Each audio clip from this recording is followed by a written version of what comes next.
Hey, we're back. Week 7, almost 2 months now. So we are finally finding our feet, I guess, getting our skis underneath us. There's any other little cliches I can use, but we're back. We are here live at Starr Hill Lounge at the Dairy Market downtown. We are also presented by Station C, the network group, the host with the most. For the cool We kids. are joined today by Miss Eleanor Von Aiken. Hi, nice to be back. I'm so excited. I love it. This is part of probably my brightest moment in the week. I love it. It's Nice. great. I really enjoy doing Is this. that just because of the lights? Oh, it's really just because of you. It is bright today. It is bright. It's sunny. Yeah. There is no rain. This is the first The first Wednesday. Wednesday. With no rain. We have not had Though, rain. where did spring go? It was nice and warm and like had everything open yesterday, and now it's chilly again. Yeah. Well, it's still a high of 57 today. Not that I looked. It's golfing weather. It's golfing weather. That's every day for you, Nate. Yeah. I just want to say I apologize to Spring Creek Golf Club yesterday for the actions and the events that took place up there with me and my party. I am very sorry for everything that happened. And I apologize for the condition of your course. Anyway, so these are we're the 3 hosts, and today we are joined by the guy that is in charge of all this. Our lead bartender here at Starr Hill. Introduce. Scott's here all the time. I think he's actually here probably just as much as I am. So it's kind of nice. But let me think about that for a minute. Wow. Yeah, I probably am. Good morning. Yeah. Right. Nice to be here. Glad to have you. We figured we'd get you on the show since he usually stands just out of the camera, just kind of staring at us with a weird cup of beer and just kind of sits there. No, just kidding. Doesn't do that. So lead bartender here at Starr Hill. How did you get here? So I live in Crozet and retired from education not long ago, and was having a beer with my wife, and I said, this could be kind of fun, because I like meeting people and hanging out with folks, and so that kind of is how it happened. So I started in April. I was thinking the other day, I've been here almost a year. Yeah. So it's gone fast, yeah. But I had bartending, restaurant experience like everybody going through college. Right. In my background, you bus table, all that stuff. So it wasn't real foreign to me. So yeah, I started here with Jace and Starr Hill and got to meet Eleanor and great people here. It's really a cool spot. It's funny. Typically on Saturdays, we'll get visitors from all over the country. Mm-hmm. And they don't realize, they're in Charlottesville. Like, oh, cool, Charlottesville, UVA, Charlottesville. And they talk about the area, but they really love coming here because you can get anything you want to eat, Right. get almost anything you want to drink. Our beer's incredible, and we have nice people. So it's a nice spot, and it's funny because friends are telling friends in Pennsylvania or North Carolina or South Carolina. So, it's not unusual to have a couple come in and say, yeah, Bill told me and Susie told me to come to Starr Hill and I can have a burger there. So, so that's starting to happen. That's a lot of fun. What's the footprint of Starr Hill? How far do you guys, is it national or? Regional, Virginia. We do some contract brewing for people. We're actually, so when you think of Starr Hill, you think about, the original Starr Hill downtown on West Main. Right on West Main, and we're that and on steroids. So we have several tap rooms in Virginia. Crozet is a small tap room, but that's where all the beer's brewed, or about 85% of it. And then typically each satellite Starr Hill brewery has the ability to brew their own beer. Mm-hmm. So our little brewery right there, we can brew and do several times a year. So it's, people come in and they can watch the beer ferment. Yeah. So it's pretty cool. That's kind of like the little loophole, right? You don't have to sell food. Because they're a manufacturer. You're actually the brewer right here. Yeah. So local breweries are really the only bars in Virginia, because otherwise you have to sell at least 50% of your alcohol tax in food. So like any restaurant you go into, they can have a bar, but they have to sell a lot of food to make up for that. This is technically a brewery with a tasting room, right? Is that kind of right? Yeah. So why is that, Eleanor? because It's horrible. ABC, it's just the Commonwealth. That's how they set up their laws. In my head, it's for people's safety so they don't drink too much. I'm sure that's what they say. No, you can get hammered here too. Well, you Yeah. get hammered at any bar or any restaurant, right? But it's, but also we have to have Right. ABC certified bartenders and stuff on staff. And, it is the bar's responsibility to make sure that they don't allow people to leave intoxicated and drive home because they could be liable as the restaurant or the bar. There's all sorts of funny little ABC laws that nobody even really considers. So like here we have 2 different ABC licenses in the building. Starr Hill, which is just the footprint of inside their stall and their patio, and then the Milkman's South and Central, which is owned by the same person, and they do the common area and the patio, the other part of the patio.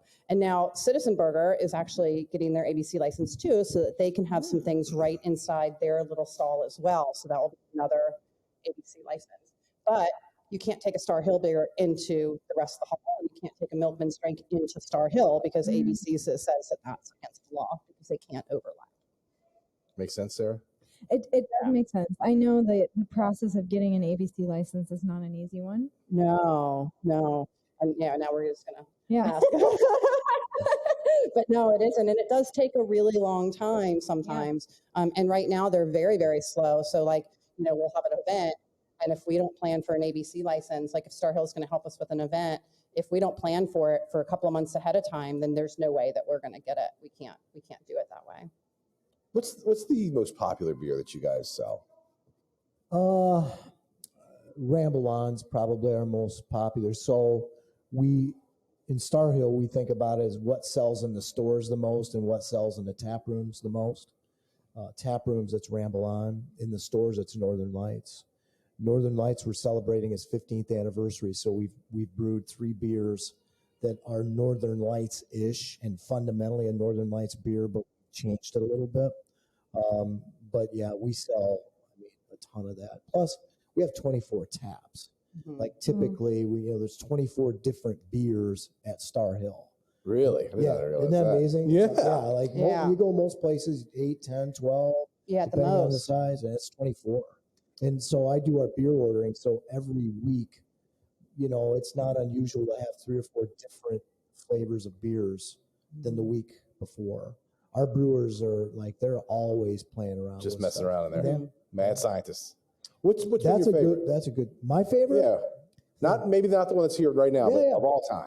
Northern Lights. Northern Lights. Yeah, that's just it probably doesn't.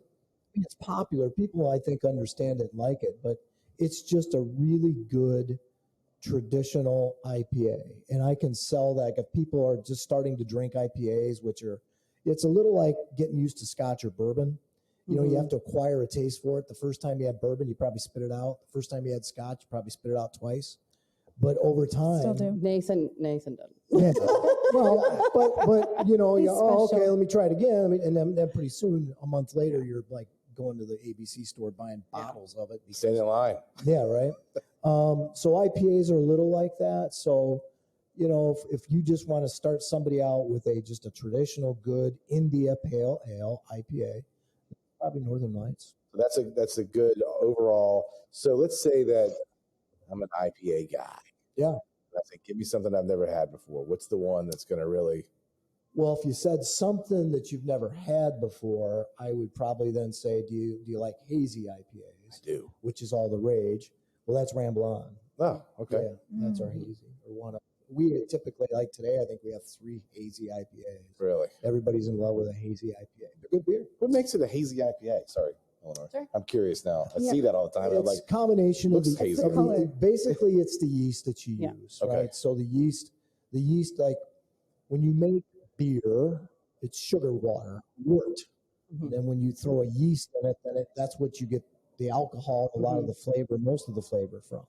And inside that yeast, depending upon how it not carbonates, but depending upon how it flocculates, sometimes it's real clear and bright, like most beers. Sometimes it's hazy. It's a flocculation. You got I've that? never heard that word before. Can you spell it?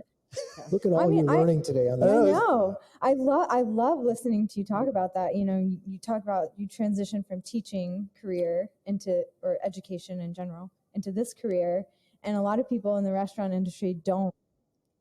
They'll see a bartender or someone who's making juice, and they don't really get the fullness that it is actually a career, a lifestyle.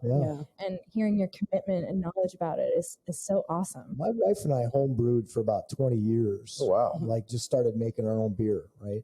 Yeah. And it's a lot of work, but it's a lot of fun. And you know, you can take the same ingredients and just tweak the recipe a little bit, or you know, you can change the temperature of a couple things, and it doesn't taste anything like the recipe you made before, but exactly the same ingredients. Yeah, I know we've talked about this before. You know, I first moved to Charlottesville in 1999 and took a job at South Street Brewery. Yeah. And that was the year Starr Hill opened on West Main Street. And I remember when they opened, my brother-in-law was the brewer and then eventually one of the owners over at South Street. And I remember working with Mark, who was the original brewer over at Starr Hill, and all the different things they would do together. And, you know, off and on, I think I worked at South Street, like 10 years or something, right? And I did a lot of things. I brewed a lot and everything too.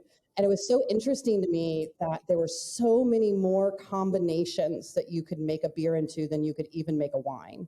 You know, people think about like flavors and complexity of wine and like tasting those and, you know, how they make that happen. But beer, it's like 100 times more different. Like you can make so many different combinations and flavors. It really is almost endless. And that was always really interesting to me. When I first started home brewing, I grew up, I'm a native of Michigan, not far from Kalamazoo.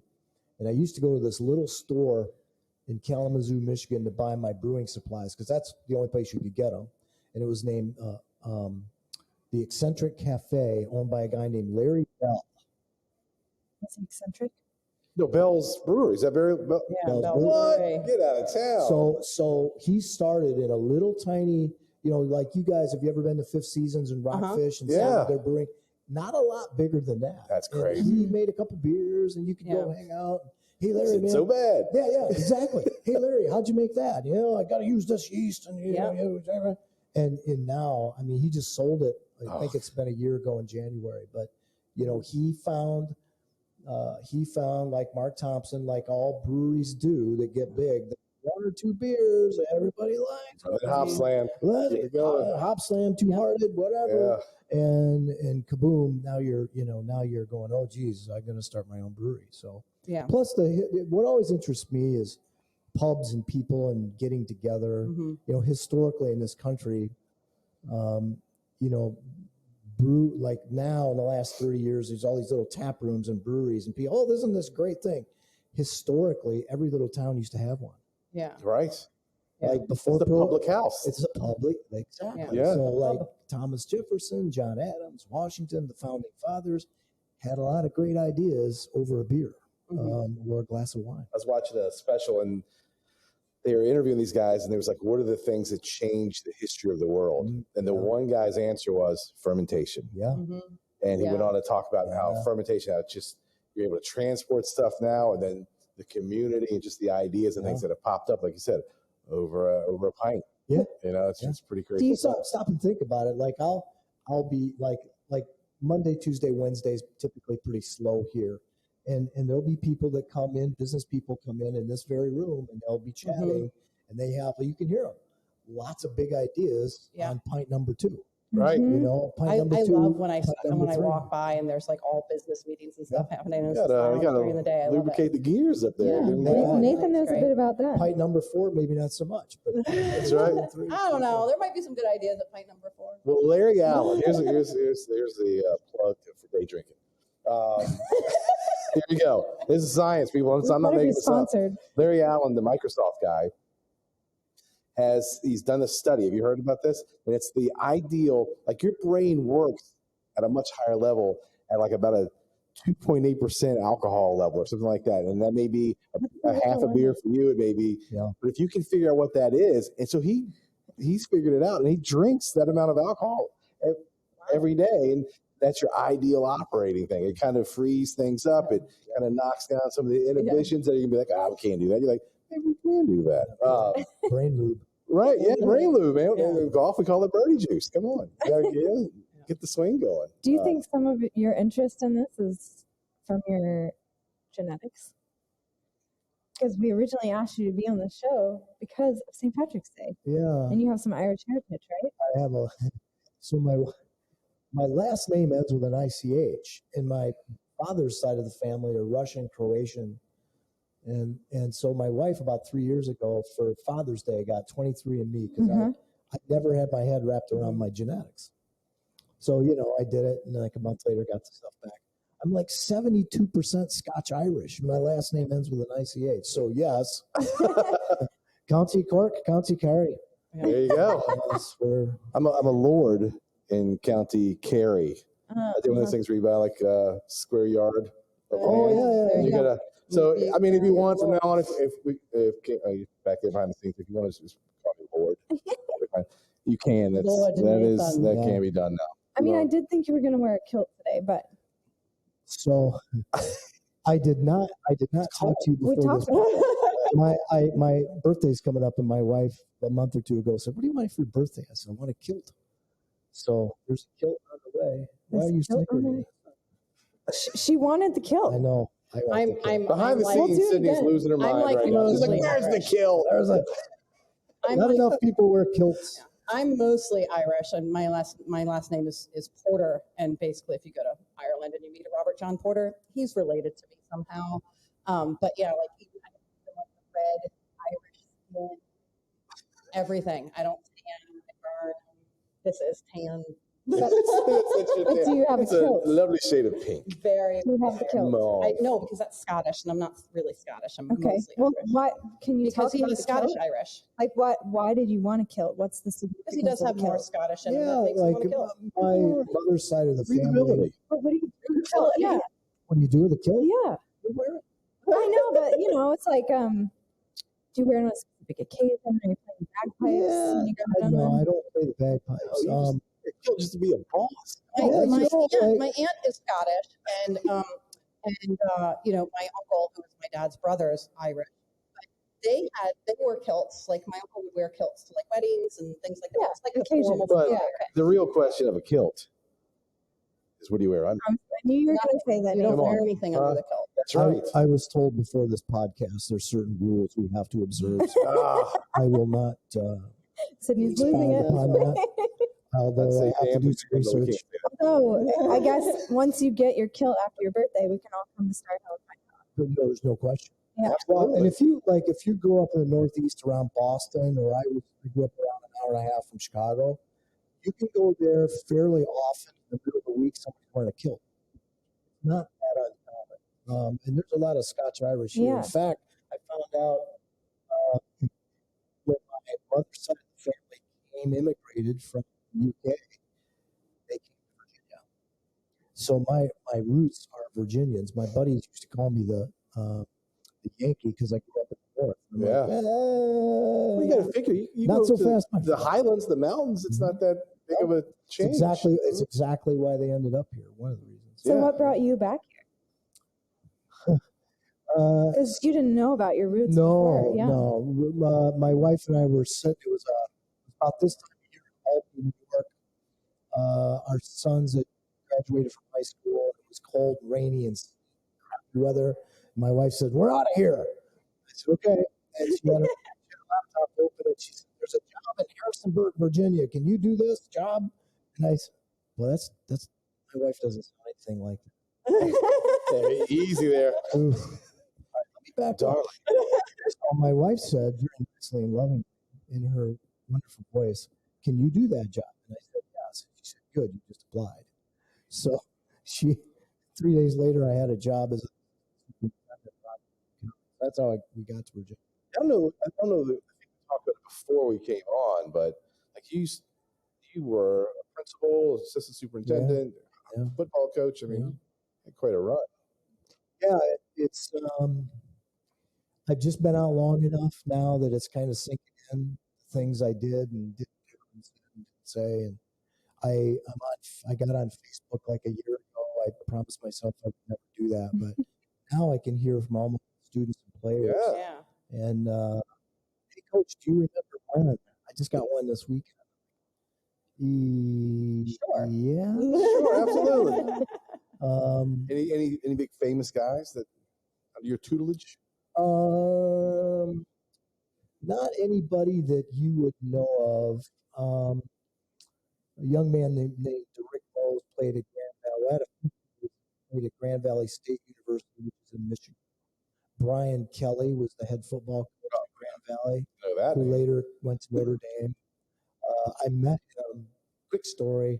I went on the recruiting visit with a player and his mom, and yeah, I'm going to Grand Valley. And then over the weekend, the head football coach at Grand Valley left, and I called him and I said, "Hey, he left. Your coach left. The guy you signed up to play for."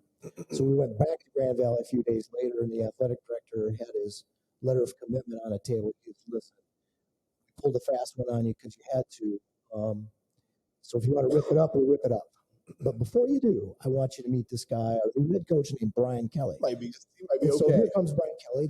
He's my age, roughly. I think he's a year older than I am. So I hung out half a day with Brian Kelly in 1990, and he was just happy with it. And he did everything at that school. And people don't realize all the things your teachers, the teachers of your children, the administrators, they don't have any concept of what they do, really. But he's probably, I had a young man named Jason Meyer, who was a two-time All-American at Central Michigan University, drafted by the Cleveland Browns. But those aren't. Jason Babin was an NFL player, but I didn't coach him. He was 2 years behind if I'd have stuck around long enough. But yeah, I mean, it was Midwestern football. It was Friday Night Lights. That's it. I love me some Coach Taylor. Yeah. But speaking of athletics, and maybe you can address this as well, Starr Hill will be is one of the sponsors of the 10 miler. That's a segue right there. So yeah, we're sponsoring the 10 miler, and so is Starr Hill.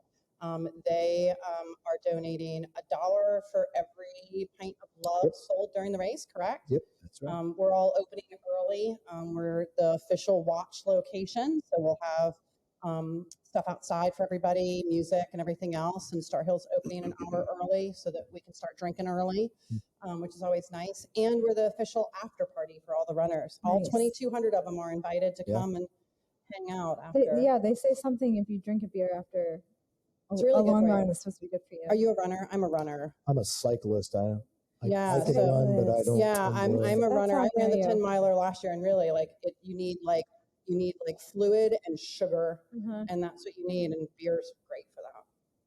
And pickle juice. Pickle juice.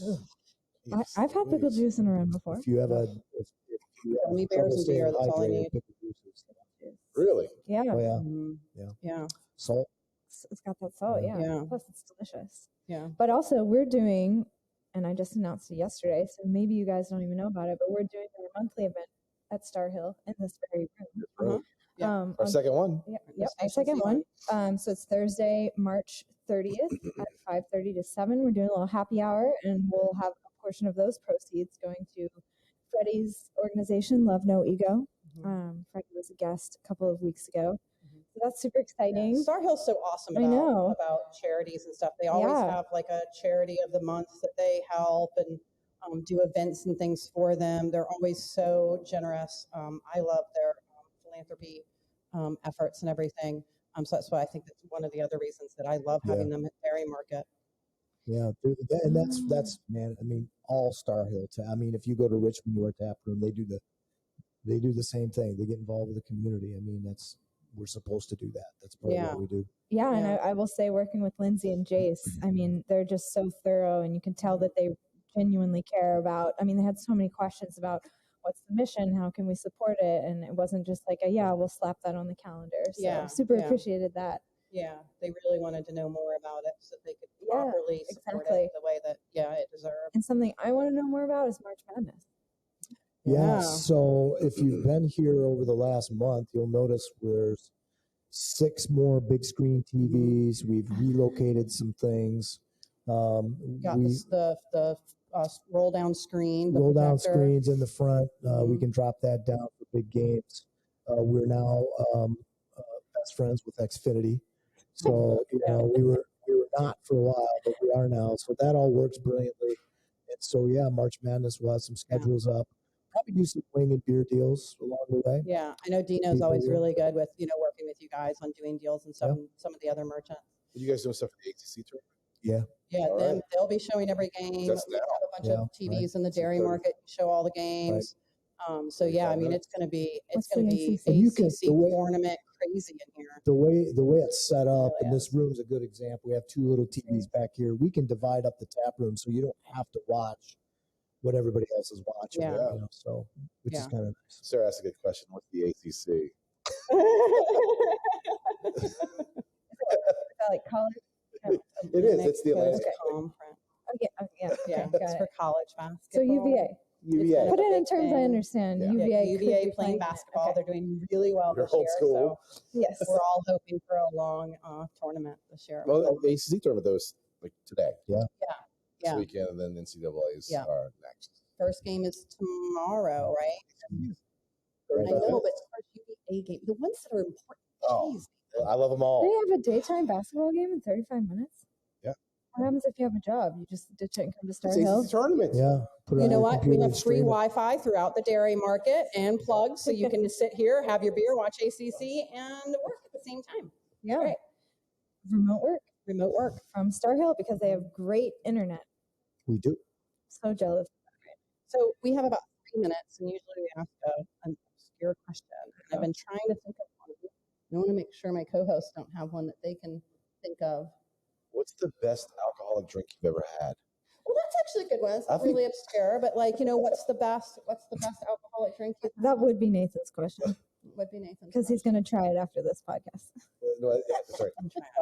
No, I just like that. It's like straight bourbon. So best one is Old Forester Birthday Bourbon.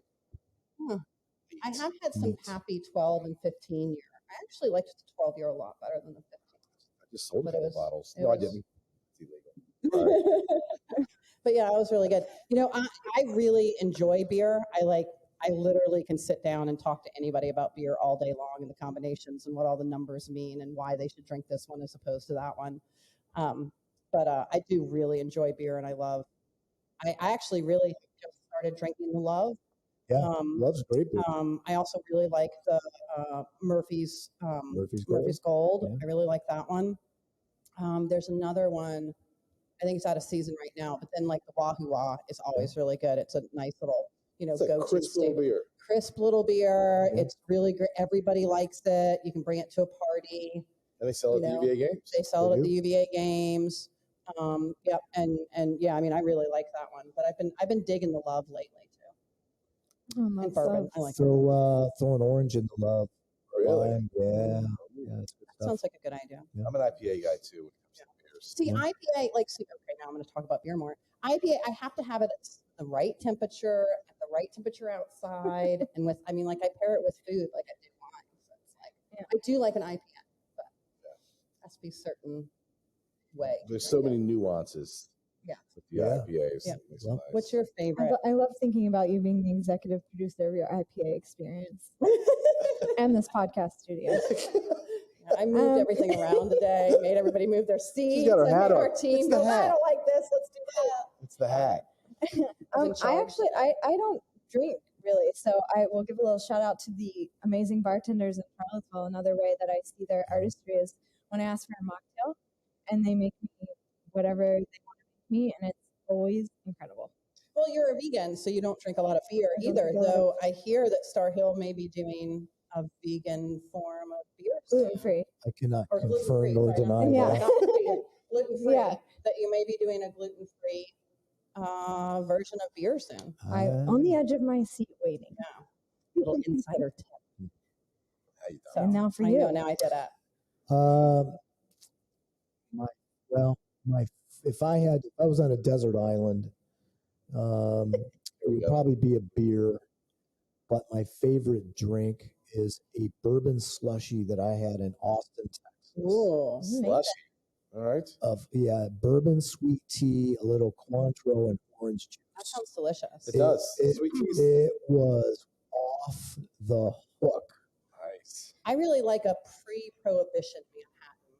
So it's really just more like dry vermouth, a little bit of bitters, bourbon on the rocks, nothing fruity. You like Manhattan? That it is Manhattans go to Chicago. Old fashions go to Wisconsin.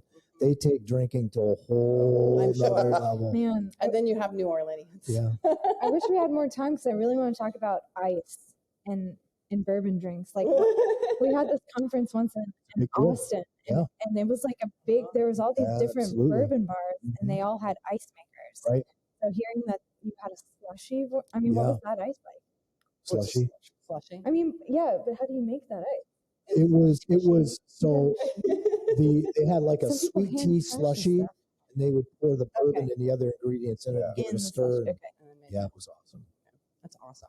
I don't like a lot of ice. I like a little bit of ice. Yeah, but what about lets those it big bloom a ice? little Yeah, well, if bit. we go into Is bourbon, that I like water? the big ice because there's less surface area to melt in the bourbon, and it kind of spreads out the bourbon, so it gets colder all the way around. When you put cubes in There's it, a science Like, to it, Nathan. Give me a dirty pieces on there, glass. some of it's not as cold. An When the ice ice starts cube. to melt, you get more water. Speaking of bourbon, have you been to Ragged Branch?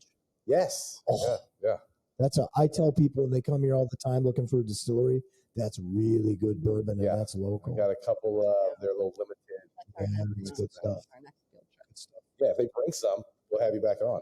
All you gotta do is bring us a little bit of swag. And the kilt with the bourbon. That's what we're doing this. I'll wear my kilt. We Free can drink bourbon. bourbon. Yeah, there we go. And that's gonna be a 2.5 hour long podcast. Yeah. And we'll just- Buckle up. Well, don't tell any of our bosses. We're gonna go drink some beer and taste it. And We're getting we'll our spit it out. I optimal promise. middle Turn the space. cameras off. All right, well that's it. That's week Episode 7. seven. Yeah, episode 7. We're still here. Lucky number Who 7. knew? Maybe not for 8. We'll Yeah. see. We'll see. So come back, same time, same channel. Check us out on YouTube. Check us out on weekend. Thank you, For Starr Hill. Eleanor, Thank you, Starr Hill. Sarah. Yeah, sure. Thanks for having me. Starr Hill Thank you, Extraordinary. Scott. We'll see you next week. See you guys.